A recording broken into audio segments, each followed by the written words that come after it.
দর্শক স্বাগত জানাচ্ছি টিভিএন 24 নিউজ নেটওয়ার্কের নিয়মিত আয়োজন দি ভিউজ অনুষ্ঠানে। আপনাদের সাথে আছি আমি ইহসান জুয়েল।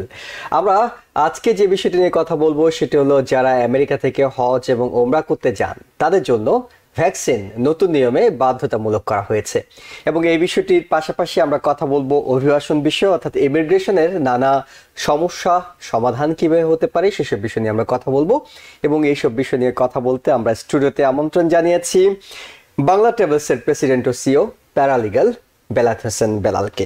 বেলাত ভাই, আপনাকে স্বাগত জানাচ্ছি। ধন্যবাদ আপনাকে। দর্শক, আপনারা যারা দেখছিলেন, আমাদের এই অনুষ্ঠানটি সরাসরি সম্প্রচার করা হচ্ছে। টেলিভিশনের স্ক্রিনে একটি নাম্বার দেখানো হচ্ছে, এই নাম্বারে টেলিফোন করে সরাসরি আপনি প্রশ্ন করতে পারবেন। অনুষ্ঠানটি ফেসবুক পেজে লাইভ স্ট্রিমিং হচ্ছে, সেখানেও কমেন্টসে গিয়ে আপনি আপনার প্রশ্ন করতে পারবেন। আমরা চেষ্টা করব আপনার প্রশ্নের উত্তর খুঁজে দেওয়ার। যেটি বলছিলাম, আজকের আলোচনার বিষয় হজ এবং ওমরায় ভ্যাকসিন বাধ্যতামূলক করা হয়েছে এবং এটি কাদের জন্য বাধ্যতামূলক করা হয়েছে, কখন থেকে বাধ্যতামূলক করা হয়েছে, কিভাবে আপনি এটি দিতে পারবেন, সেসব বিষয়গুলো নিয়েই আমরা আলোচনা শুরু করতে চাই। বেলাল ভাই, আপনার কাছে যে বিষয়টি জানবো সেটা হলো এই নতুন যে নিয়মটির কথা আমরা বলছি, হজ এবং ওমরায় ভ্যাকসিন বাধ্যতামূলক করার বিষয়, এটি যদি একটু পরিষ্কার করেন তাহলে আমরা পরবর্তী আলোচনায় যাব। শিওর। জুয়েল ভাই, ধন্যবাদ আপনাকে, ধন্যবাদ টিভিএন এর সকল দর্শককে। অতি সম্প্রতি গত শুক্রবার থেকে সৌদি হজ মিনিস্ট্রি তাদের নতুন এলান, যেটা হচ্ছে যে সমস্ত ভাই বোনেরা উমরা করতে যাবেন তাদের জন্য ভ্যাকসিন বাধ্যতামূলক। আগে সেটা বাধ্যতামূলক ছিল না, প্যান্ডামিকের সময় এক সময় ছিল যে আপনার ভ্যাকসিন কার্ড থাকতে হবে। নাও নতুন যেটা আসছে সেটা হচ্ছে মেনিনজাইটিস ভ্যাকসিন কার্ড আপনার থাকতে হবে এবং এই ভ্যাকসিন আপনাকে ট্রাভেলিং এর 10 দিন আগে দেওয়া থাকতে হবে। লেটস এক্সাম্পল, কেউ যদি বলে যে ফেব্রুয়ারির 10 তারিখে আমি যাব সৌদি আরবে, তাহলে তার ভ্যাকসিন দিতে হবে 30 জানুয়ারির মধ্যে তাকে ভ্যাকসিনাইজ করতে হবে। এই ভ্যাকসিনাইজের আওতায় কারা কারা থাকবে? 1 বছরের উপরের আপ, এনি এজ, 65 হোক, 70 হোক, 50 হোক। অনেকের চিন্তা হবে যে বয়স্কদের লাগবে কিনা। ইয়েস, 1 বছর এবং তার উপরে যত হবে, ছেলে মেয়ে পুরুষ নরনারী, সবার জন্য বাধ্যতামূলক মেনিনজাইটিস টিকা থাকতে হবে এবং তার এই টিকাটা থাকতে হবে 10 দিন আগের মধ্যে, ফ্লাইটের 10 দিন আগে যাওয়ার মধ্যে তার ভিসা টিকা দেওয়া থাকতে হবে। যদি কারো লাস্ট 3 বছরের মধ্যে মেনিনজাইটিস দেওয়া থাকে এবং তার কাছে ওই কাগজ থাকে, উনি ওটা যেতে পারবেন, নতুন লাগবে না। বাট অ্যাট লিস্ট 10 ডেজ আগের এবং সর্বোচ্চ 3 ইয়ার্স পিছন পর্যন্ত উনি যেতে পারবেন মেনিনজাইটিস নিয়ে। অর্থাৎ তার মানে সর্বোচ্চ 3 বছর পর্যন্ত সময় আছে। যদি 3 বছর আগে যদি কারো দেয়া থাকে তাকে নতুন নিতে হবে, নতুন করে দিতে হবে। এবং এই নিয়মটি কি শুধুমাত্র হজের জন্য নাকি ওমরা যারা করবেন তাদেরকে দিতে হবে? রিসেন্টলি যেহেতু এখনো হজ আসে নাই, হজ তো হচ্ছে আপনার অ্যারাউন্ড জুনের 9 তারিখে, ওদের ইমিডিয়েট অ্যাকশন শুরু হচ্ছে। ওমরা থেকে ডেফিনেটলি হজের সময় আসবে। বিকজ অফ ম্যাস গ্যাদারিং যে জায়গা হয়, আমরা হয়তো অনেকেই জানি এখন নতুন ভাইরাসটা আবার একটু স্ট্রং হয়ে আসতেছে। তো এই জায়গায় যেহেতু অনেক লোক গ্যাদারিং হবে সৌদি আরব, গ্যাদারিং হয় 24 ঘন্টায়, সেটা কারো চিন্তা থাকে মেবি ভোর রাত্রে একটু কম হবে, ভোর রাত্রে দেখা যায় আরো বেশি লোক হয় ওমরাতে। তো যাক, ওই জায়গায় সবসময় লোকজনের প্রচুর গ্যাদারিং থাকে। তো সেজন্য সৌদি গভর্নমেন্ট চাচ্ছে সবার হেলথের দিকে চিন্তা ভাবনা করে যে সবাই ভ্যাকসিনাইজ থাকুক। যদি ভ্যাকসিনাইজ হয়, অনেকটাই রোগ প্রতিরোধ ক্ষমতা শরীরে তৈরি হয়, তখন অনেকে এফেক্টেড কম হন।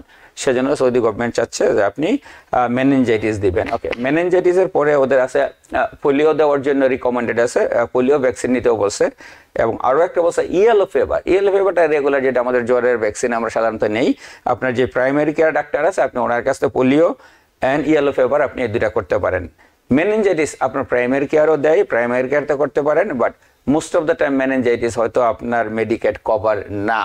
তারপর আপনি আপনার প্রাইমারি কেয়ার ডাক্তারের সাথে আলাপ আলোচনা করবেন, আশা করি ইনশাল্লাহ আপনার প্রাইমারি কেয়ারগুলি আপনাকে টেক কেয়ার করবেন।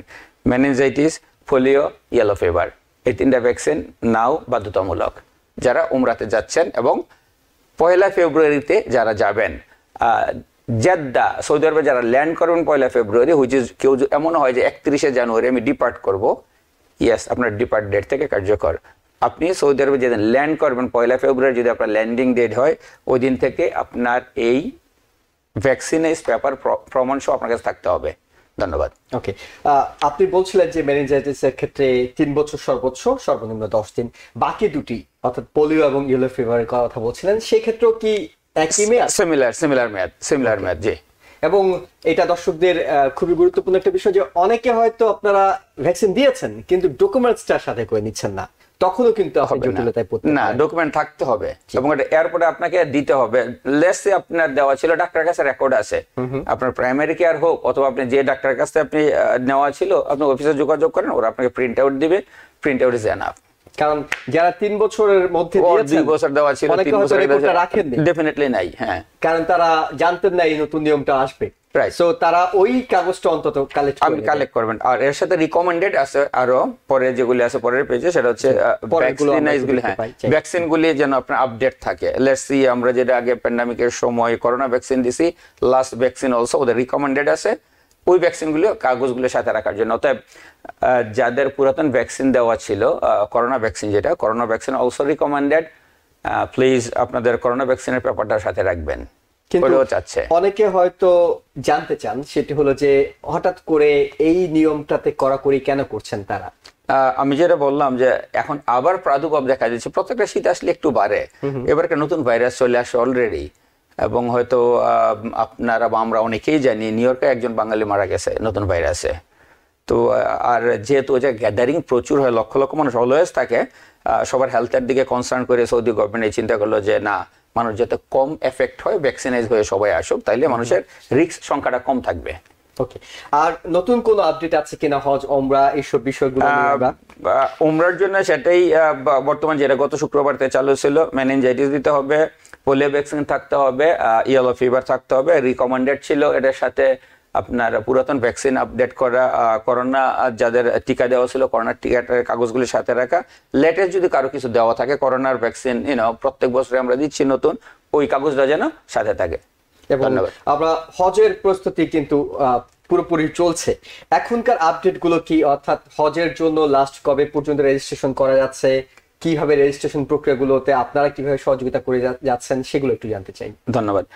31শে জানুয়ারি পর্যন্ত যারা ইউএস, কানাডা এবং ইউরোপ থেকে যাবেন, 31শে জানুয়ারি পর্যন্ত রেজিস্ট্রেশন ওপেন থাকবে, ফার্স্ট কাম ফার্স্ট সার্ভ। যারা যত আর্লি রেজিস্ট্রেশন করবেন তাদের আগে পাওয়ার চান্সটা খুব বেশি, যেহেতু লটারি হবে, লটারির মাধ্যমে যেহেতু যাবেন।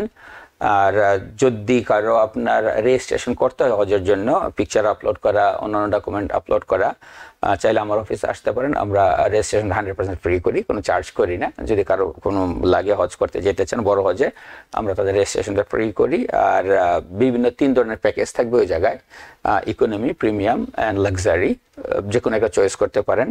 কারো কারো কোশ্চেন থাকে হোটেল নিয়ে, আপনার ইচ প্যাকেজের সাথে বিভিন্ন হোটেলের আপনার অপশন দিবে, আপনি যে ধরনের হোটেল পছন্দ করবেন আপনার হোটেল আপনি চুজ করবেন। আমাদের যদি হেল্প চান, ইয়েস, আমরা আপনাকে গাইড করতে পারবো কিভাবে আপনি যাচ্ছেন, কি কি আপনি চান, কতটুকু দূরে আপনি কি নিতে চান। যদি ইকোনমি হয় তাহলে কিন্তু আপনার কাছাকাছি হবে না, একটু মনে রাখতে হবে। বাট সৌদি গভর্নমেন্ট আপনার সব কিছু প্রোভাইড করবে, ওরা ফুড আপনার প্রোভাইড করবে, ট্রান্সপোর্ট ওরা দিবে, গাইড ওরা দিবে, সাথে বাঙালি গাইডও থাকবে। আমরা যে গ্রুপের সাথে কাজ করি সাথে বাঙালি গাইডও 2-1 জন থাকবে, ওনারাও আপনাদেরকে হেল্প করবে। আর এটা হচ্ছে সম্পূর্ণ সৌদি গভর্নমেন্টের আন্ডারে আপনি যাচ্ছেন। কিন্তু যখন রেজিস্ট্রেশনের জন্য আপনাদের কাছে আসবে, তখন আসলে কি কি ডকুমেন্টস নিয়ে আসবে তারা? ওনার পাসপোর্টটা থাকবে, ইমেল অ্যাড্রেস থাকবে, ফোন নাম্বার থাকবে, অ্যাড্রেস থাকবে, রেগুলার নিউ ইয়র্কের যে স্টেটে থাকেন অ্যাড্রেস থাকবে, আর যদি গ্রিন কার্ড হয় গ্রিন কার্ডের কপি থাকবে, আর ইউএস পাসপোর্ট হলে ইউএস পাসপোর্ট। এবং সৌদি গভর্নমেন্ট তো একটা ফি নির্ধারণ করে দিয়েছে, অর্থাৎ সেই ফিটা কি রেজিস্ট্রেশনের সময় দিয়ে দিতে হবে? না, 31শে জানুয়ারি পর্যন্ত শুধুমাত্র আপনি রেজিস্ট্রি করবেন, আপনি যে আমি যাব, আপনার ইচ্ছা আপনি পোষণ করলেন আমি যাব, রেজিস্ট্রেশন করবেন। তারপরে গভর্নমেন্ট প্যাকেজ ঘোষণা করবে, স্টার্টিং প্যাকেজ এত, প্রিমিয়াম এত, দেন লাক্সারি এত, 3 ধরনের প্রাইস দিবে, আপনি চুজ করেন আপনার মনের মতো। এটা আপনি সুইচও করতে পারেন। আপনি লেটস সে ফার্স্ট আপনি বিগিনিং শুরু করলেন আপনি ইকোনমি, তারপরে হয়তো আপনি চিন্তা করছেন আমি ইকোনমিতে যাব না, আমি লাক্সারিতে যাব, ইয়েস আপনি লাক্সারিতে যেতে পারেন। অথবা আপনি চিন্তা করেন যে না আমি সুপার লাক্সারি যাব, ইয়েস আপনি সুইচ করতে পারেন। কিন্তু রেজিস্ট্রেশনটা করে ফেলতে হবে 31শে জানুয়ারির মধ্যে, রেজিস্ট্রেশনটা কমপ্লিট করতে হবে 31শে জানুয়ারির মধ্যে। একজন দর্শক আছেন টেলিফোনে, দর্শক আপনার টেলিফোনটি নিতে চাই, আপনার নাম বলে প্রশ্নটি। হ্যালো, আসসালামু আলাইকুম। ওয়ালাইকুম আসসালাম, আমরা শুনতে পাচ্ছি, আপনি প্রশ্নটি করুন। ওকে, আচ্ছা, এটা তো যে মেইনটেনেন্স থেকে হজ অথবা উমরা, যদি কোনো কারণে যদি আমরা বাংলাদেশে যাই, এটা মারলে কি কোনো অসুবিধা আছে? বাংলাদেশে যাবেন সেজন্য বলছেন আপনার সেফ সাইড। আপনি যখন লার্জ গ্যাদারিং এ যাবেন, যখন মানুষ বেশি হবে, লেটস সে এই জায়গায় আমরা মাত্র 2 জন আছি স্টুডিওতে, এই জায়গায় যদি আমরা 50 জন থাকি, হয়তো একটু এনভায়রনমেন্ট একটু টাইট হবে, কারো না কারো কাছে আমাদের ভাইরাস থাকতে পারে। ভাইরাসটা হচ্ছে বাতাসের মাধ্যমে একজন থেকে আরেকজনের কাছে যায়। তো সেই জন্য যদি আপনি দেন একটু সেফ বেটার, সায়েন্স বলে মেডিসিন কাজ করে। সো সেফ সাইডের জন্য ইয়েস আপনি চাইলে করতে পারেন ডেফিনেটলি। আগে তো এক সময়ে যারা বাচ্চা নিয়ে বাংলাদেশে যেত, আমি যদি আগের কথা বলি লাইক প্রিভিয়াস, তো অনেকেই মেনিনজাইটিস দিয়ে কিন্তু দেশে যেত, যাতে আপনার মশা মাছি হাম ডিপথেরিয়া বিভিন্ন অসুখ বিসুখ একটু কম হয়। সেজন্য আগের দেশে মানুষ ভ্যাকসিনাইজ করে যেত। ইয়েস চাইলে আপনি করতে পারেন, এতে কোনো সমস্যার কারণ করে নেই। যাওয়াটা হলো সবচেয়ে নিরাপদ। যদি আপনি বলেন যে না আমি চাই একটু সেফ, ইয়েস অবশ্যই আপনি করতে পারেন। এবং যদি বিমান আপনি জার্নি নাও করেন তাও কিন্তু আপনি নিরাপত্তা ইউএসএ থাকলে আপনার জন্য সেফ, আপনি এটি করে নিতে পারেন। তবে বাংলাদেশের জন্য এখন পর্যন্ত এটি বাধ্যতামূলক নয়, না। অর্থাৎ বাংলাদেশ সরকার এখন পর্যন্ত বলেনি যে আপনাকে এই ডকুমেন্টস ভ্যাকসিনাইজ থাকতে হবে। শুধুমাত্র সৌদি আরবে, এবং সৌদি আরব আপনি যে কোনো স্টেটে যান সেক্ষেত্রে আপনার লাগবে না। যদি আপনি মক্কা এবং মদিনা উমরা করতে যান দ্যাট টাইম লাগবে। আপনি ভিজিট ভিসায় যাচ্ছেন, ওকে, আরো কারো কোশ্চেন থাকতে পারে। আমি তো অনেকেই ইউএস পাসপোর্ট যাদের ওরা কিন্তু ভিজিট ভিসায় যায়, ভাই আমি তো ভিজিট ভিসায় যাচ্ছি, আমি তো উমরা করতে যাচ্ছি না। ফাইনালি যখন আপনি ঢুকবেন সৌদি আরবে, দেন দেয়ার ইজ এ বর্ডার, ওই জায়গায় কিন্তু এহরাম পরেই আপনি যাবেন, ইয়েস আপনার লাগবে। অর্থাৎ মক্কা মদিনায় ঢুকতে হলে কার চিন্তা আছে ভাই আমি তো উমরা ভিসা নিয়ে যাই না, আমি তো উমরার ভিসা না আমার, স্টিল আমার লাগবে কিনা? ইয়েস, যদি আপনি উমরার জন্য ঢুকেন আপনার ভ্যাকসিন পেপার থাকতে হবে সাথে। এই বিষয়টিও যেহেতু উমরার বিষয়টি আবারও আলোচনা এসেছে, আমরা এটিও জানতে চাই যে উমরার ক্ষেত্রে কারা উমরা করার সুযোগ পাচ্ছেন এবং এটার জন্য কতদিনের প্রস্তুতি নিয়ে আসলে তিনি উমরা করতে যাবেন? উমরা যে কোনো মানুষ যে কোনো সময় করতে পারে, শুধুমাত্র হজের টাইমটা ছাড়া। হজের সময় মোটামুটি আপনার অ্যাবাউট হজের কিছুদিন আগে কিছুদিন পরে অলমোস্ট 1 মাসের মতো শুধুমাত্র বন্ধ থাকে। আগে যেটা ছিল লাইক 2-3 মাস, এখন সেটা সৌদি গভর্নমেন্ট অনেক ন্যারো করে নিয়ে আসে। উইথ জাস্ট অনলি 1 মাসের মতো অফ থাকবে, আবার 1 মাস হজ। মনে করেন এক্সাম্পল জুনের আপনার শুরু হবে, এক্সাম্পল যদি আমরা বলি যে জুনের 10 এক্সাম্পল, তাহলে হয়তো মে 20 পর্যন্ত আপনি উমরা করতে পারবেন। আবার ওই জায়গায় 10-এর শেষ হয়ে গেলে আবার 20 থেকে আপনি শুরু করতে পারবেন। জাস্ট অনলি 1 মান্থের মতো উমরা বন্ধ থাকে। আর এটার ক্ষেত্রে কোনো এজ লিমিটেশন কিছু নাই। আগে যেটা হজ অ্যান্ড উমরার ক্ষেত্রে একটা লিমিটেশন ছিল 55 অ্যান্ড আপ যদি হয়, 55 অ্যান্ড আপ তাদের জন্য লিমিটেশন ছিল। এখন সেই লিমিটেশন সৌদি গভর্নমেন্ট উইথড্র করা, এখন কোনো লিমিটেশন নাই। এন এজের লোকজন হজ অ্যান্ড উমরায় যেতে পারবেন। আমরা এরপরে একটু হজ উমরা থেকে যেতে চাই ইংল্যান্ডে যারা যাচ্ছেন আমেরিকান সিটিজেন, তাদের জন্য একটা নতুন আপডেট এসেছে। সেটা হলো যে তাদের ভ্রমণের পূর্বে ইলেকট্রনিক ট্রাভেল অথরাইজেশন নিয়ে যেতে হবে। এই বিষয়টি জানতে চাই, অর্থাৎ কিভাবে তারা এটি করবেন, কোথা থেকে নিতে হবে? রাইট। সো ধন্যবাদ আবার জ্বলবে আপনাকে। আমরা যারা আগে ইউএস পাসপোর্ট নিয়ে ইউকে জাস্ট চলে যেতাম, ticket purchase and airport land, হিথ্রোতে ল্যান্ড করি বা গেটওয়ে হোয়াট এভার যেটাতেই করি, আমরা ইউকে ল্যান্ড করতাম, কোনো কোশ্চেন ছিল না। 21 নভেম্বর থেকে ইউকে গভর্নমেন্টের নির্দেশ অনুযায়ী সবাইকেই ভিসা নিতে হবে। সো যেহেতু একটু ট্রাফিক আছে, নিউ রুল, সময় লাগে, সেজন্য ওদেরই রিকমেন্ডেশন যে মাস যেন 14 থেকে 15 দিন আগেই যেন অ্যাপ্লাই করেন আপনি যাওয়ার। কোনো কারণে যদি আপনি ডিলে হয়, আপনার টিকিট পারচেস করা আছে, সবকিছু আপনি রেডি, কোনো কারণে যদি ডিলে হয় তো ওদের রিকমেন্ডেশন যেন আমরা 2 উইকস আগে অ্যাপ্লাই করি। যদি কারো হেল্প লাগে, ইয়েস আমাদের অফিসে আমরা করি। যদি কারো ইংল্যান্ড যেতে চান, যাদের ইংল্যান্ডের ভিসা লাগবে, চাইলে আসতে পারেন, আমরা করি, আমাদের অফিসে করি। আচ্ছা, তার মানে এই ব্যাপারটা তো সতর্ক থাকতে হবে যে আপনি এখন আগের মতো না যে আমার ইউএস পাসপোর্ট আছে, জাস্ট আমি টিকিট পারচেজ করলাম এবং লন্ডন গিয়ে আমি ল্যান্ড করলাম, না, আগে ভিসা নিতে হবে এখন। কিন্তু এই নিয়মটা করার পিছনে কোনো কারণ আছে? ডেফিনেটলি প্রত্যেকটা কান্ট্রির ওন ডিসিশন থাকে। সো হয়তো ওদের কতজন এন্ট্রি হচ্ছে, কতজন এক্সিট হচ্ছে, কোনো একটা ফ্রি হিসাবের জন্য একটা ব্যাপার থাকতে পারে। আরো প্রত্যেকটা কান্ট্রি যে জন্য করে যে কে আমার দেশে আসতেছে তার ব্যাকগ্রাউন্ডটা বেসিকলি জানা। যে মোহাম্মদ আবুল হোসেন এক্সাম্পল যদি আমরা বলি, এই মোহাম্মদ আবুল হোসেনের এই দেশে কোনো ব্যাকগ্রাউন্ড আগে ব্যাড ছিল কি না, উনি এদেশে থাকা অবস্থায় কোনো ধরনের দেশের এগেনস্টে কোনো কিছু তিনি সম্পৃক্ত ছিলেন কি না, যদি হয় তাহলে কিন্তু ওনাকে দিচ্ছে না। লাস্ট এক্সাম্পল মোহাম্মদ আলী, অনেক সময় যেটা হয় কারো কিন্তু ডিলে হইতেই পারে মোহাম্মদ আলী যদি কারো নাম থাকে, আপসেট হওয়ার কোনো কারণ নাই, না ডিলে হইতে পারে। দেন আপনার যদি ওরা এডিশনাল ডকুমেন্ট চায় যে আপনার আগের পাস্ট হিস্ট্রি আপনি দেন, যদি ইউকে থাকে কবে আসছেন ওটাও আমাদেরকে দেন, অথবা আপনার যদি এডিশনাল পাসপোর্ট ছিল অথবা নাম আগের ছিল কিনা, কারণ যদি এরকম হয় থাকতে পারে। লেটস সে এক্সাম্পল আপনার নাম ছিল মোহাম্মদ আবুল হোসাইন, সাম রিজনে, বিয়ের পরে হোক, ফ্যামিলি রিজনে হোক, ফ্যামিলি নামের কারণে হোক, হোসাইনটা চেঞ্জ করে হয়তো আপনার কোনো এক ডিফারেন্ট নাম থাকতে পারে ফ্যামিলি রিজনে। সো এরকম যদি কারো কিছু থাকে ওরা এক্সপ্লেইন চায়, সেটা এক্সপ্লেইন দিলেই যথেষ্ট। অর্থাৎ জাস্ট একটা ফর্মালিটিজের জন্য, ফর্মালিটি অনলি, যে কে এদেশে এন্ট্রি করতেছে, তার হিস্ট্রি কি, তার আগে পাস্ট কোনো হিস্ট্রি ছিল কিনা এই দেশে স্টে ওভার ইউকেতে, ওর সে কতটুকু সেফ এই কান্ট্রির জন্য, just they want to know it. না ডেফিনেটলি আপনি সেফ, বাট যে দেশে আপনি যাচ্ছি ওই দেশ গভর্নমেন্ট জানতে চাচ্ছে ইয়েস আমি আপনি সেফ কিনা ওদের জন্য। অনেক ধন্যবাদ। আমরা আরেকজন দর্শক আছেন টেলিফোনে, আপনার প্রশ্নটিও নিতে চাই।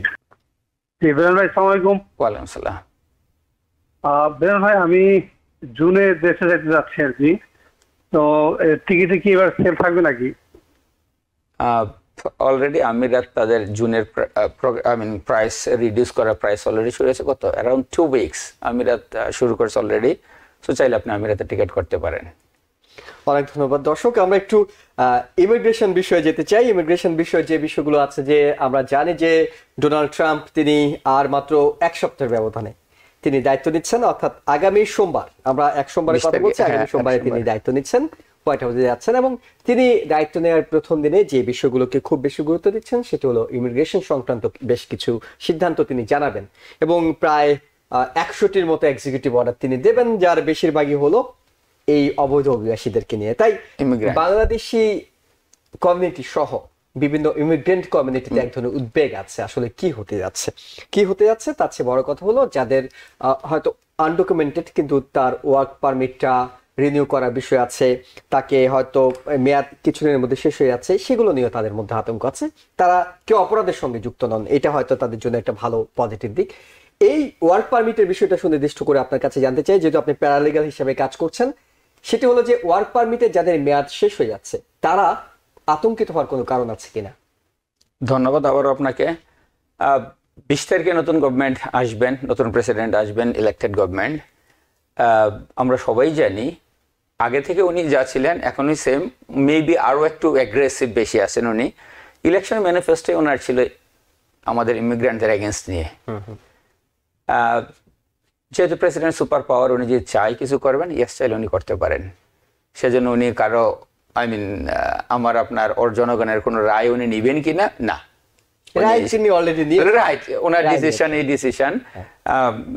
তারপর আপনার কোশ্চেন ছিল যদি কারো ওয়ার্ক পারমিট ওভার হয়ে যায় অথবা অলমোস্ট শেষের দিকে তারা কি করবেন। যথারীতি আপনি আগের মতোই রিনিউ করবেন, আপনার আশা করি রিনিউ করার ক্ষেত্রে কোনো সমস্যা থাকবে না, আনটিল আনলেস যদি প্রেসিডেন্ট কোনো ধরনের ঘোষণা না দেয় 20 তারিখ আগ পর্যন্ত। লেটস সি আমার আরো 3 মাস পরে শেষ হয়ে যাবে, আমি কি 3 মাস অপেক্ষা করব না এখন করব? ইয়েস, যদি আপনি রিনিউ করার জন্য চেষ্টা করেন 3 মাসে কিন্তু আপনার ডান হবে না, একটু লঙ্গার প্রসেস, অ্যান্ড ইমিগ্রেশন একটু ডিলে আমরা সবাই জানি। তো প্রেসিডেন্টের 20-এর আগেই অর্ডার করার আগেই আশা করি যদি এরকম কারো পেন্ডিং কোনো থাকে যে আমি করব চিন্তায় আছি, এক্সাম্পল কারো অ্যাসাইলাম, কেউ টুরিস্ট ভিসায় আসেন, উনি ইনডিসাইডেড যে আমি করব কি করব না। সো যদি মনে করেন আপনি করতেই চান অ্যাসাইলাম, 20 তারিখের আগেই করেন। আপনার ওয়ার্ক পারমিট আপনি বলতেছেন যে হয়তো আমার এখনো বাকি আছে 3 মাস, 2 মাস, 4 মাস, আমি কি এখন করতে পারবো অ্যাপ্লাই? ইয়েস, আপনি 6 মান্থ আগে অ্যাপ্লাই করতে পারেন। সতর্ক হিসেবে সবারই 6 মাস আগে থেকে করে ফেলা উচিত, কারণ আবেদন করলে এমনটি জানা যাচ্ছে যে অনেকের কিন্তু অনেক লম্বা সময়, 6 মাস পরে তিনি পাচ্ছেন, লম্বা সময় লাগে। ইয়েস, লম্বা সময় লাগে, কারো আর্লি হয়, কারো লেট হয়। কারো যদি আপনার বায়োমেট্রিক আমরা যাকে ফিঙ্গারপ্রিন্ট বলি, যদি কারো 1 বছরের মধ্যে ফিঙ্গারপ্রিন্ট দেওয়া থাকে তাদের ক্ষেত্রে ফাস্টার হয়, 90 ডেজের মধ্যে হয়। আর যাদের ফিঙ্গারপ্রিন্ট দেওয়া নাই গত 1 বছর, যাদের ফিঙ্গারপ্রিন্ট করতে ওদের 6 মান্থ, সামটাইম 6 মান্থের উপরে লাগে, ডিপেন্ড ইমিগ্রেশন ডিলে কতটুকু পিছনে আপনার ফাইল। কিন্তু আতঙ্কের জায়গা যেটা, সেটা হলো অনেকে মনে করছেন ওয়ার্ক পারমিট যদি নতুন করে রিনিউ না হয়, যতক্ষণ পর্যন্ত আপনারটা বাতিল করা না হচ্ছে, আপনাকে তো একটা কাগজ দেওয়া হচ্ছে, আপনি আবেদন করছেন, আপনি তো আপনার যে অথরিটি আছে যেখানে আপনি কাজ করছেন সেখানে এই কাগজটা দেখে যে আমারটা আবেদন করা আছে তারা দিচ্ছে না, সেটিও তো একটা বিকল্প উপায় হতে পারে আপনার কাজ চালিয়ে যাওয়ার জন্য। ধন্যবাদ আপনাকে। না, যদি আপনার ওয়ার্ক অথরাইজেশন এক্সপায়ার হয়, ওরা যদি কোনো লেটার আপনাকে না দেয়, লেটস সে ফিজিক্যাল আপনাকে পাঠায় নেই, ওরা বাই মেলে কিন্তু আপনাকে একটা অ্যাটলিস্ট লেটার রিসিভ লেটার দিবে এবং ওটাতে বলবে যে তোমারটা রিনিউ হচ্ছে, দিস ইজ তোমার রিনিউয়ালের পেপার। ফিজিক্যাল আসে না ডেলিভারি, বাট রিনিউয়াল পেপার আগে আপনাকে দিবে। যদি রিনিউয়াল পেপার হয়, ইয়েস, রিনিউয়াল পেপার দিয়ে আপনি গুড। বাট অলরেডি অতি উৎসাহী সম্ভবত হইতে পারে আইস কোনো জায়গায় কিন্তু অলরেডি আপনার জবের জায়গায় ওদের হামলা শুরু হয়ে যাচ্ছে চেক করার জন্য লিগ্যাল ইলিগাল। ইভেন আমাদের জ্যাকসন হাইটসে ছিল কোন এক রেস্টুরেন্টে। তখনও তো আপনার এই কাগজটা আপনাকে এক ধরনের সাপোর্ট দেওয়ার কথা যে আমি যদি থাকে কাগজ না, যদি আপনার কাছে থাকে, একটা হচ্ছে পেন্ডিং আর একটা হচ্ছে ডিসিশন। আপনাকে ডিসিশন দিয়েছে বা ইমেইলে আপনার রিনিউয়াল আসতেছে, রিনিউয়াল ডান এত তারিখে, মানে ওরা বলে 3 to 4 উইকস পরে আসবে। রিসিপ্ট একটা লেটার দিছে হুইচ ইজ আপনার অ্যাকসেপ্টেড ডান, এই পেপার ইজ এনাফ। যদি কারো পেন্ডিং থাকে, রেজাল্ট যদি না আসে, তাহলে কিন্তু pending is pending, yes or no. তার মানে সেই ক্ষেত্রে সতর্কতা অবলম্বন করা ভালো। আপনার যদি কোন রকম কাগজ দিয়ে থাকে সেটা আপনি সাথে রাখবেন, অ্যাট লিস্ট আপনার জবের জায়গা আপনার সাথে রাখবেন। তাহলে হয়তো আপনি দেখাতে পারবেন যে আপনি লিগ্যালি কাজ করছেন, আমার লিগ্যালি কাজ করছি, আমার লিগ্যালি পেপার আছে। সেই সব ক্ষেত্রে কম আতঙ্কিত হওয়ার কিছুটা সুযোগ রয়েছে যদি আপনার এই ধরনের কোনো কাগজ আপনাকে দিয়ে থাকে, অর্থাৎ আপনার কাছে আপনার এই যে আবেদনটি আপনি করেছেন এবং সেটি তারা বিবেচনা করছে, তারা বাতিল করেনি, যতক্ষণ পর্যন্ত বাতিল না করে ততক্ষণ পর্যন্ত আপনি এটি করতে পারবেন। আমরা এই ইমিগ্রেশনের আরো নানা তথ্য নিয়ে একটা ছোট্ট বিরতির পর ফিরবো, আমাদের সঙ্গে থাকুন। দর্শক, আবারও স্বাগত জানাচ্ছি দি ভিউজ অনুষ্ঠানে, আপনাদের সাথে আছি আমি এহসান জুয়েল। আমরা কথা বলছিলাম হজ এবং ওমরার ক্ষেত্রে ভ্যাকসিন বাধ্যতামূলক করা হয়েছে সেই বিষয়টি নিয়ে। তবে এর পাশাপাশি আমরা আলোচনা করছি ইমিগ্রেশনের নানা জটিলতা এবং কিভাবে আপনি এই জটিলতাগুলোর সমাধান করতে পারবেন সেসব বিষয় জানাতে আমাদের সাথে স্টুডিওতে আছেন বাংলা ট্রাভেলসের প্রেসিডেন্ট ও সিও প্যারালিগাল বেলায়েত হোসেন বেলাল। বেলাল ভাই, আবারও আপনাকে স্বাগত জানাচ্ছি। ধন্যবাদ আপনাকে। আমরা আনডকুমেন্টেড যারা, তাদেরকে নিয়ে কথা বলছি, কিন্তু যারা ডকুমেন্টেড ইভেন তাদের অনেকের মধ্যে এক ধরনের আশঙ্কা আছে। তারা অনেকে মনে করছেন যে তারা হয়তো পরিবারের অন্য সদস্যদের জন্য পিটিশন করে রেখেছেন, কিন্তু ব্যাকলগটা হয়তো ডোনাল্ড ট্রাম্প বাড়িয়ে দিতে পারেন। এবং এই ক্ষেত্রে বিকল্প উপায়গুলো কি হতে পারে? দুটো প্রশ্ন একসঙ্গে। এক হলো ব্যাকলগটা কি বাড়বে আশঙ্কা করছেন কিনা, দ্বিতীয় হলো যদি ব্যাকলগ বাড়ার আশঙ্কা থাকে, যাদের নামে পিটিশন করা আছে তারা ভিজিট ভিসায় এসে আত্মীয় স্বজনের সঙ্গে দেখা করে যেতে পারবেন কিনা? ধন্যবাদ আপনাকে। আমরা সবাই জানি ব্যাকলগ, হিউজ ব্যাকলগ। যদি নতুন প্রশাসন লোকবল অনেক নিয়োগ দেয় তাহলে ব্যাকলগটা অনেকটাই কমে আসবে। জানি না, ট্রাম্প প্রশাসন তো তার এগেনস্টে, সো লাস্টে সে কোনো নিয়োগ দেয় নাই। সো এবারে নিয়োগ দিবে কিনা তার উপরে। যদি নতুন ইমিগ্রেশন অফিসার নিয়োগ হয় তাহলে ইনশাল্লাহ আশা করি সেটা একটু ইমপ্রুভ হবে। এটা হচ্ছে আপনার ব্যাকলগের ব্যাপারটা। আর একটা ছিল যাদের ফ্যামিলির জন্য অ্যাপ্লাই করা ছিল 7 বছর 10 বছর, মেবি কারো 10 বছরের বেশি, এখনো কোনো ধরনের কিছু রেজাল্ট হয় নাই। ওরা কি ভিজিট ভিসায় আসতে পারবে কিনা? ইয়েস, যদি ওনারা চায় ভিজিট ভিসায় অ্যাপ্লাই করে আসতে পারেন। বাট যখন ভিজিট ভিসা অ্যাপ্লাই করে অবশ্যই যেন ওনাদেরকে আপনার একটা এক্সপ্লেন করে দেন, আপনার ভাই বোন বা যারা ইন্টারভিউতে যাবেন, যে আপনার ফাইল অ্যাপ্লাই করা আছে এবং ওই কাগজগুলিও যেন সাথে সাবমিট করে। আচ্ছা, যে কাগজগুলি উনি ইন্টারভিউতে যাবেন ভিজিট ভিসার ক্ষেত্রে, আপনার অলরেডি স্পাউস ভিসায় আপনার ফ্যামিলির যেগুলি কাগজপত্র করা ছিল অলরেডি ডকুমেন্ট আছে, যারা আমরা যারা অ্যাপ্লাই করে আমার ভাই বোন বা আত্মীয় স্বজনের জন্য, ওই কাগজগুলি কিন্তু সাপোর্টিং ডকুমেন্ট হিসাবে আপনারা সাপোর্ট করতে পারেন।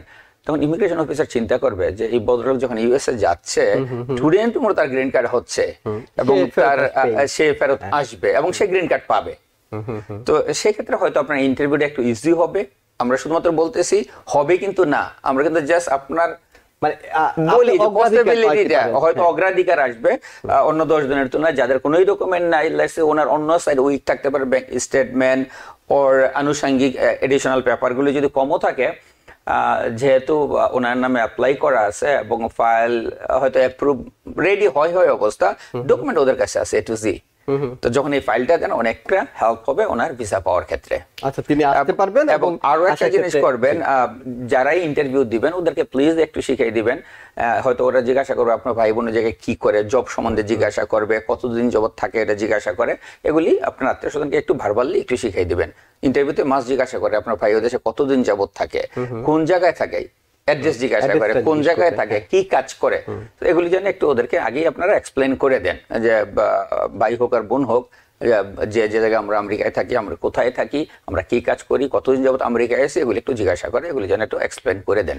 এবং অবশ্যই এইখানে আসার পর, আমেরিকা আসার পর আপনি যে নিয়মগুলো আছে সেই নিয়মগুলো মেনে নির্ধারিত সময়ের মধ্যে ফেরত যাওয়া, এখানকার বাড়তি কোনো হেলথ ইন্স্যুরেন্স কিংবা অন্য কোনো কিছু না নেওয়া, অর্থাৎ সতর্ক থাকা যে বিষয়গুলো সেগুলো করতে হবে একই সঙ্গে। জি, দর্শক আছে একজন টেলিফোনে। দর্শক, আপনার নাম বলে প্রশ্নটি করুন। হ্যালো, আসসালামু আলাইকুম।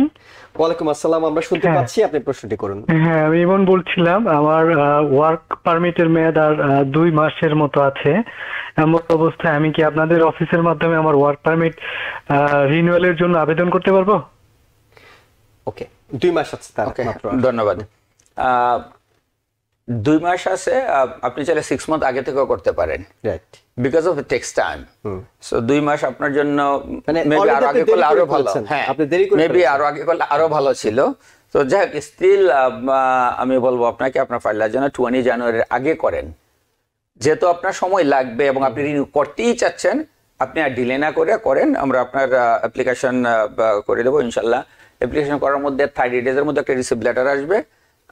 যদি 1 বছরের মধ্যে কোনো কারণে ফিঙ্গারপ্রিন্ট দেওয়া থাকে, দেন সেকেন্ড টাইম আপনাকে ফিঙ্গারপ্রিন্ট দিতে হবে না, অটোমেটিকলি ওরা আপনার ওয়ার্ক পারমিট পাঠাবে। যদি সব ঠিকঠাক থাকে, আপনার ব্যাকগ্রাউন্ডে যদি কোথাও কোনো সমস্যা না থাকে, উইদিন 3 মান্থ ওরা আপনার ওয়ার্ক পারমিট পাঠাবে। যদি ফিঙ্গারপ্রিন্ট দিতে হয় তাহলে সেটা অ্যারাউন্ড 6 মান্থের মতো লাগবে। অর্থাৎ নতুন করে যদি প্রথমে হচ্ছে রিসিপ্ট লেটার আসবে, দেন আপনার ফিঙ্গারপ্রিন্টের ডেট আসবে, ফিঙ্গারপ্রিন্ট রিসিভ করার পরে আপনার ওয়ার্ক অথরাইজেশনটা আসবে। অর্থাৎ সেম অ্যাসাইলাম এর মতই, সেম থিং অ্যাজ যেটি পরামর্শ ইমন আপনার জন্য, সেটা হলো যে আপনি অলরেডি দেরি করে ফেলেছেন, আর 7 দিনের মধ্যেই করে ফেলার জন্য প্যারালিগাল বেলাত হোসেন বেলাল তিনি পরামর্শ দিচ্ছেন। আমরা কথা বলছিলাম দুটো দিক। একটা হলো যে আপনি এখান থেকে আবেদন করে রেখেছেন, আপনি ডকুমেন্টেড, Yes. আপনার পরিবারের সদস্যরা কিভাবে আসবেন, প্রক্রিয়াগুলো কি, এবং সেক্ষেত্রে আপনি পরামর্শ দিয়েছেন। আবার অন্য একটা দিক আছে, এখানে আপনি আনডকুমেন্টেড, অর্থাৎ আপনি হয়তো এসএলএম কিংবা অন্য কোনো পর্যায়ে আছেন, আপনি যেতে চান, আপনি দেশের বাইরে যেতে চান, আপনি কোন দেশে যেতে পারবেন, বিদেশ ভ্রমণ করতে পারবেন কিনা, কবে নাগাদ পারবেন, সেসব বিষয়গুলো নিয়ে অনেকের মধ্যে এক ধরনের কনফিউশন আছে যে তিনি কি তার একেবারে চূড়ান্ত কাগজপত্র না হওয়া পর্যন্ত দেশ ছেড়ে বের হতে পারবেন না, যদি পারেন কতদিন পরে? ধন্যবাদ। আপনার আমার কারো যদি অ্যাসাইলাম করা থাকে অথবা ম্যারেজ কেস থেকেও যদি হয়ে থাকে, আপনি অ্যাসাইলাম করছে 2 বছর হয়ে গেছে, 3 বছর হয়ে গেছে, 4 বছর হয়েছে, 5 বছর, 10 বছর, 15 বছর, একাধিক একবারের বেশি, একবার অথবা তারও বেশি আপনার কোর্ট হিয়ারিং ডেট ছিল এবং কোর্ট সেটা আপনার ওই ডেট অনুযায়ী আপনাকে হিয়ারিংয়ে যায় নাই ওর করে নাই, আপনার অধিকার আছে এখন আপনি ট্রাভেল পারমিট পাওয়ার। আপনি ট্রাভেল পারমিটের জন্য অ্যাপ্লাই করবেন। যদি পলিটিক্যাল অ্যাসাইলাম হয়ে থাকে তাইলে আমরা যে দেশ থেকে আসি, কেউ যদি ইন্ডিয়াতে হয় ইন্ডিয়ার এগেনস্টে, কেউ যদি বাংলাদেশ থাকে বাংলাদেশ এগেনস্টে, এই কান্ট্রিগুলো আমরা অ্যাভয়েড করে অন্য যে কোনো আশেপাশের কান্ট্রিগুলোতে আমরা যেতে পারবো। ট্রাভেল পারমিটের মাধ্যমে আপনি যাবেন, আপনি 96 মান্থ তো ফাইন, বাট আমরা বলি যে 90 ডেজে আপনি থাকেন, আবারও আপনি যান, কোনো সমস্যা নেই, বিকজ আপনার যে বুকটা দেবে good for 2 years, sometime more, sometime 1 ইয়ার। আপনার যতদিন ওরা ট্রাভেল পারমিট দিবে ততদিনের মধ্যে আপনি একাধিকবার যাওয়া আসা করতে পারবেন। এই ট্রাভেল পারমিট যখন দেয়া হয় তখন কি তাদেরকে কোনো কারণ জানাতে হয় যে আমি এই কারণে যাচ্ছি, নাকি তারা এটা আবেদন করলেই পাওয়া যায়? আবেদন করবেন, তার মধ্যে কারণ থাকবে। ওরা আমরা যখন অ্যাপ্লাই করি আমরা কারণ দিয়েই দিই, কোনো না কোনো রিজন এই জায়গায় দিতে হয় যে কি রিজন আপনি যাচ্ছেন, কেন আপনি যাচ্ছেন, রিজন আপনি দিবেন। তারা অনেকেই আশঙ্কা করেন যে আমি যদি যাই তাহলে আমি ফেরার সময় বিমানবন্দরে কোনো সমস্যায় পড়বো কিনা, আবার অর্থাৎ রি এন্ট্রি করার ক্ষেত্রে কোনো সমস্যা হবে কিনা। যেহেতু আপনাকে ট্রাভেল পাস দেওয়া হচ্ছে মানে আপনি ঢোকার সুযোগ পাচ্ছেন, এটাই তো বিষয়, নাকি অনেকে সমস্যায় পড়েন? না, এ পর্যন্ত কেউ সমস্যায় পড়ে নাই। যদি ট্রাভেল পাস দেওয়া হয়, পাসটা হচ্ছে কিন্তু আপনার ইনকামিং এর জন্য। ওকে, আপনি যে ফিরে আসবেন তার গ্যারান্টি হচ্ছে ট্রাভেল পাস। আউটগোয়িং এ কিছু লাগে না। লেটস সে আমরা যদি কেউ কাগজপত্র নাই, জাস্ট আমি দেশ ছেড়ে চলে যাব, এর জন্য কিন্তু এয়ারপোর্ট আপনাকে জিজ্ঞাসা করবেন বাট একটা ভ্যালিড পাসপোর্ট থাকতে হবে। ওকে, আপনার ভ্যালিড পাসপোর্ট নাই, আপনি কনসুলেট থেকে গিয়ে আপনি একটা ট্রাভেল ডকুমেন্ট নিয়ে এসে আপনি যেতে পারেন, কেউ আপনি জিজ্ঞাসা করবেন না। ট্রাভেল পাসটা দরকার শুধুমাত্র ইনকামিং এর জন্য। আচ্ছা, আপনার এদেশে যে আপনি ফিরবেন ওটার গ্যারান্টি হচ্ছে ট্রাভেল পাস, ট্রাভেল ডকুমেন্ট। ওটা বিভিন্ন ধরনের হইতে পারে, কারো পেপারে আসে আগে, কাউকে আপনার আইডির মতোই দেয়, উপরে ওয়ার্ক অথরাইজেশন লেখা থাকে, নিচে প্যারোল লেখা থাকে। কারো হচ্ছে আপনার ইউএস পাসপোর্ট বুকের মতোই গ্রিন কালারের বুক দেয়। ইউএস পাসপোর্ট হচ্ছে ব্লু কালার আর হচ্ছে green colour, but as it is পাসপোর্টের মতোই আরেকটা book. Any one is accepted. 3-4টা ওয়ে থাকে। আরো কারো হয়, লেটস সে আপনার করা ছিল অনেক আগে, ট্রাভেল ডকুমেন্টের জন্য আপনার অ্যাপ্লাই করা ছিল, সামহাও অনেকদিন যাবত আসে নাই, এখন আপনি ইমার্জেন্সি যেতে চাচ্ছেন, some bad news or anything, তখন আপনি যদি চান ইয়েস ইমার্জেন্সি অ্যাপয়েন্টমেন্ট করে আপনি ওরা একটা পেপার দেবে আপনার ফেডারেল প্লাজা, ওই পেপার নিয়ে আপনি ট্রাভেল করতে পারবেন। ওকে, সাধারণত বাংলাদেশিদের ক্ষেত্রে যেটি দেখা যায়, তারা নেপাল কিংবা পার্শ্ববর্তী অর্থাৎ পার্শ্ববর্তী বাংলাদেশকে যদি এড়িয়ে চলে ইন্ডিয়া ইন্ডিয়া সেসব জায়গায় গিয়ে থাকে। এখনকার আপনাদের অভিজ্ঞতাটা জানতে চাই, সেটা হলো যে ইন্ডিয়া বাংলাদেশ থেকে যারা ইন্ডিয়াতে যেতে যাচ্ছেন তাদের ভিসা দেওয়ার ক্ষেত্রে খুব কঠোরতা অবলম্বন করছে। ইয়েস। আমেরিকা থেকে বাংলাদেশিরা যারা ইন্ডিয়া যেতে চাচ্ছেন তাদের ক্ষেত্রে কি ধরনের পাসপোর্ট পাওয়ার হারটা কেমন? আমেরিকা থেকে যদি কেউ ইউএস পাসপোর্ট নিয়ে যায় তাদেরটা তো আপনার 2 দিনের মধ্যে ইন্ডিয়ান ভিসা করা যায়, যদি বাংলাদেশি হয় 100%ই হচ্ছে, 100% হচ্ছে। বাট যারা ইউএসএ তে আছেন, আমি কিন্তু এগেন বলি, যারা ইনসাইড ইউএসএ তাদের জন্য, যে নিউ ইয়র্কের আছেন তারা নিউ ইয়র্ক থেকে করবেন, যারা আউট অফ নিউ ইয়র্কে আছেন তারা আউট অফ নিউ ইয়র্ক থেকে করবেন। বাট ইয়েস, ইন্ডিয়ান ভিসা 100% হচ্ছে বাংলাদেশি পাসপোর্টে, বাট ইউএস থেকে অনলি, নট বাংলাদেশ থেকে। এখন যদি আপনি বলেন যে ভাই আমি এই জায়গা থেকে যাব, আমার ওয়াইফ বা আমার আব্বা আম্মা বাংলাদেশ থেকে আসবে, তাদেরটা প্রসেস করেন না, ওইটা হবে না, আপনারটা করতে পারবো।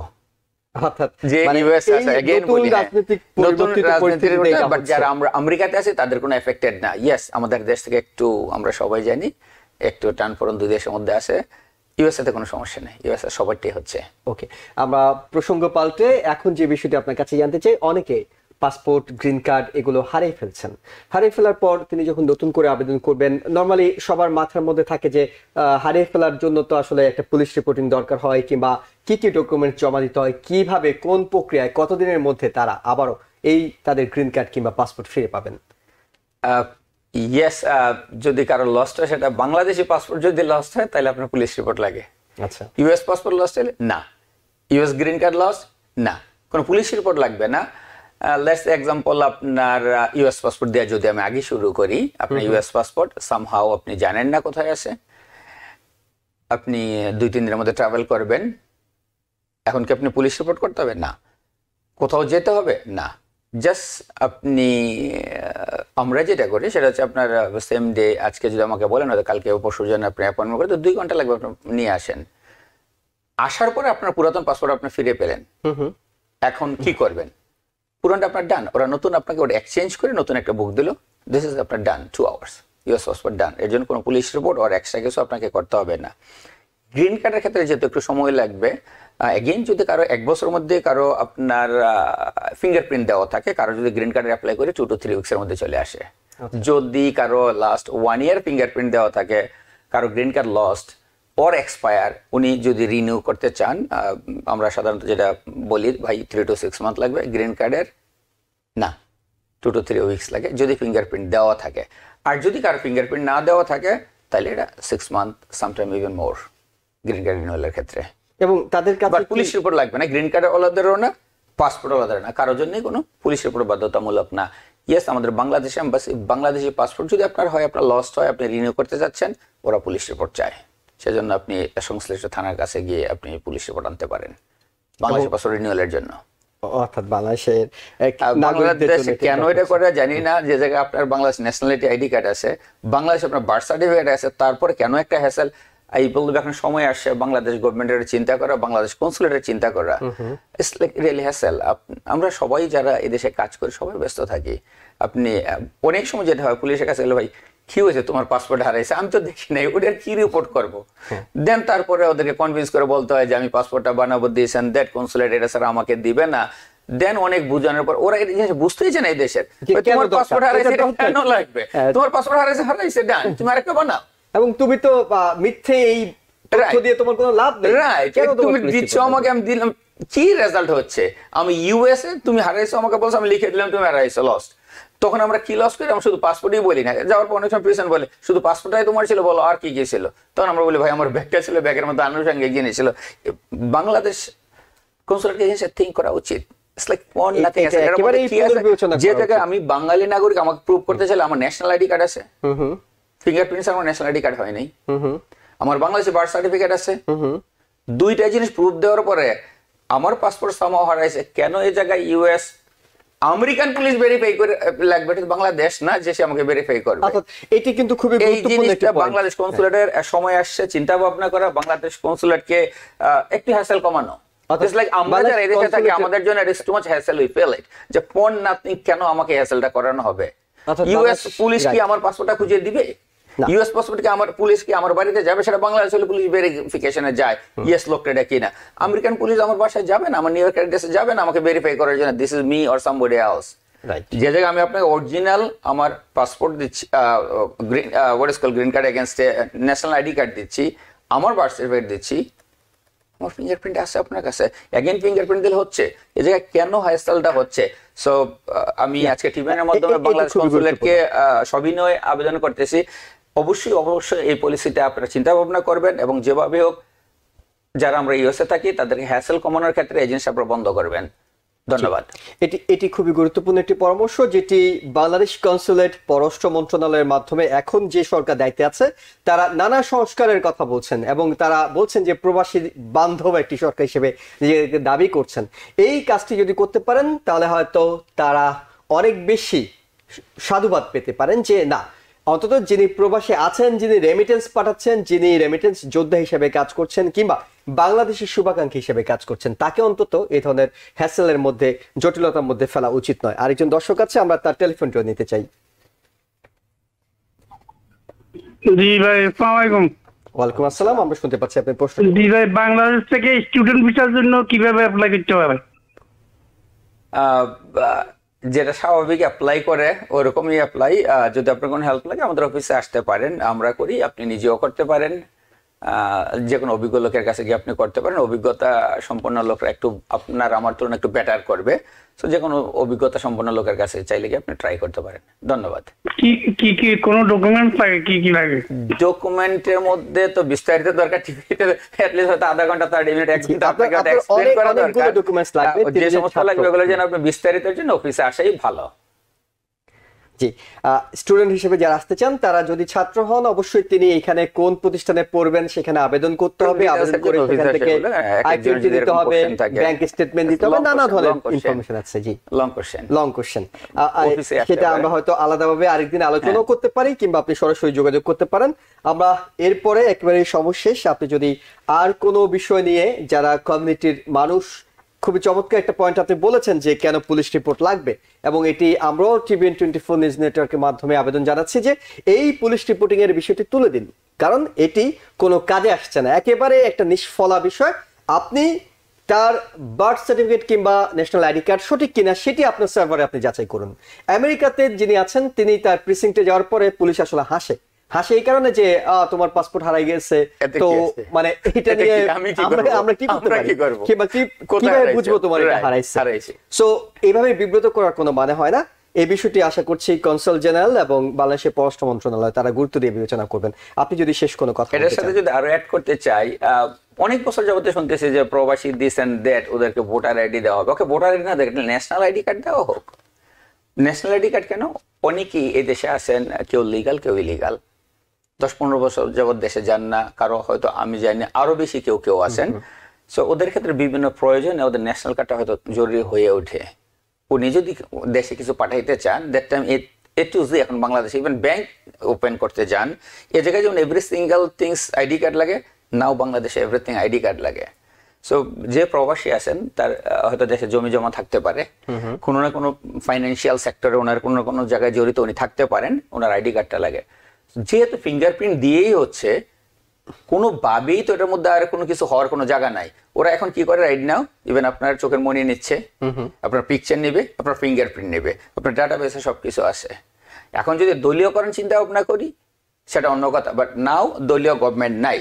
দলীয়করণ যদি চিন্তা করা হয়তো বিদেশি না আমাকে ভোট দিতেও পারে, নাও দিতে পারে, বাট আমরা ভোটার চাচ্ছি না। আমাদের কোশ্চেন ভোটার নিয়ে না, জাস্ট আইডি কার্ড দেওয়া হোক। এজ এ বাঙালি হিসাবে, আমি বাংলাদেশি হিসাবে, আমি বাংলাদেশের ন্যাশনাল আইডি চাই। এবং প্রফেসর ডক্টর মোহাম্মদ ইউনূস কিন্তু বলেছেন তিনি ভোট দেওয়ার ব্যবস্থা করবেন প্রবাসীদের। ভোট হয়তো লং প্রসেস, ওটা না হোক। আমি এজ এ প্রবাসী হিসাবে সকল প্রবাসীর পক্ষ থেকে আমি দাবি জানাচ্ছি বাংলাদেশ কনসুলেটের প্রতি, বাংলাদেশ কনসুলেট যেন বাংলাদেশের গভর্নমেন্টের কাছে আবেদন করে, যারা আমরা প্রবাসী আছি আমাদেরকে যেন অ্যাটলিস্ট ন্যাশনাল আইডি কার্ডটা দেওয়া হয়, এটা যেন সবাই পায় এজ এ বাঙালি হিসাবে। ভোট তো অনেক পরে, আর আরেকটা কোশ্চেন ছিল আপনার, যদি কেউ ইলিগাল থাকেন, যদি কেউ ট্যুরিস্ট ভিসায় থাকেন, ওর সামহাউ আনডিসাইডেড ছিলেন যে কি করবেন না করবেন জানেন না, এই নিয়ে একটা প্রক্রিয়ায় যান। হ্যাঁ, 20 তারিখের পরে হয়তো এমনও হবে যে যারা ট্যুরিস্ট আছে তাদেরকে হয়তো অ্যাপ্লাই করতে গভর্নমেন্ট, জানি না ফরসেক, যদি গভর্নমেন্ট বলে যে নতুন পলিটিক্যাল অ্যাসাইলাম দিব না, ওর কিছু করতে হয়তো পারবে না, বাট হয়তো গভর্নমেন্ট বলতেও পারে যারা টুরিস্ট আসবেন তারা করবেন না। এমন যদি আইন আসে, এমন যদি কারো হয়েই থাকে, 20 জানুয়ারির আগে আপনাদের পলিটিক্যাল অ্যাসাইলাম করতে চান করেন, ম্যারেজ কেসে যেতে চান যান, কোনো না একটা ফাইলের মাধ্যমে যান, একদম জিরো হাতে না থেকে, আনডকুমেন্টেড না থেকে। যদি কারো কোনো ধরনের এনি ডকুমেন্ট থাকে, সামহাউ কোনো ডকুমেন্ট আমার কাছে নাই, আইদার বাংলাদেশের পাসপোর্ট আমার কাছে আছে ওর বাংলাদেশের ন্যাশনাল আইডি কার্ড আছে, এটলিস্ট যেন আমরা সবাই সাথে রাখি। যখন আমরা চলাফেরা করি, এমন হইতে পারে 20 তারিখের পরে কোনো ধরনের একটা চেঞ্জ আসতে পারে, যেন আমরা খালি হাতে না থাকি, কোনো না কোনো ডকুমেন্ট যেন আমাদের হাতে থাকে। অনেক ধন্যবাদ একটা আইডি থাকে। বেলায়েত হোসেন বেলাল এবং দর্শক যারা দেখছিলেন সবাইকে ধন্যবাদ জানিয়ে শেষ করছি আজকের মতো। ভালো থাকবেন। TBN 24 টেলিভিশন দেখতে আজই কল করুন 7187776556। লগ ইন করুন www.totalcablebd.com। নিউ ইয়র্ক থেকে সম্প্রচারিত TBN 24 টেলিভিশন বিশ্বজুড়ে বাঙালির কণ্ঠস্বর।